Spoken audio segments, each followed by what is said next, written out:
I get asked all the time, what's the proper balance of proteins, carbohydrates, and fats in my diet? Now, those are called your macronutrients. Macro meaning large. Micronutrients would be the vitamins, minerals, and fiber, things of that nature. So what we're going to focus on today is going to be focusing on those macronutrients. So now getting back to this question, what's the proper balance? Well, my question is going to be, what are you trying to accomplish? If you're looking to lose weight, if you're looking to build muscle, if you're training for an endurance sport, all of these require different balances of those nutrients. So it's very, very important to absolutely define your goal and understand where you're at. I'm going to talk about some basics over the next few months. Today's focus is going to be on that person looking to lose weight. So looking to lose weight or lose body fat, one of the best approaches is to use a lower carbohydrate diet. Now, I'm not talking about going into these crazy things like keto and so forth like that. They work for the short term, but is it a lifestyle? Probably not. But can we cut back on some of those carbs to help reduce and get down to a manageable weight? Absolutely. We have to think about where those carbs are coming from, first of all.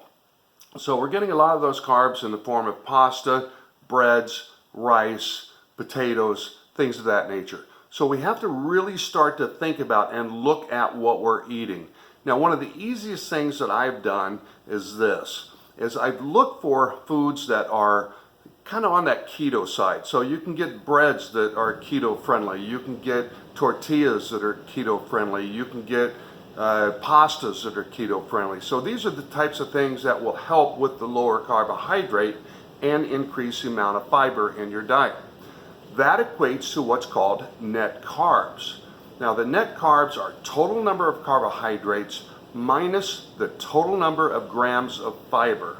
So when you actually go to these foods like this that are higher in fiber and lower in carbs and have that low net carb, you're accomplishing two things.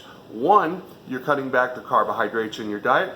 Two, you're increasing the amount of fiber in your diet, which typically is another problem that people have over the course of time.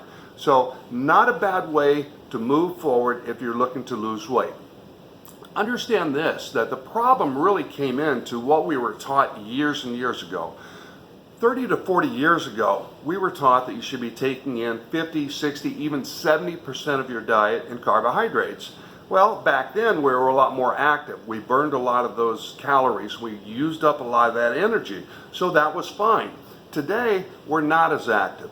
Our leisure lifestyles and our high tech and all of these types of things that lead to us being inactive, now we don't burn as many calories per day. So if we were taking in the same number of carbs as we did back then, they're going to get converted into sugars, which add to inflammation in the body, and eventually get converted into fats.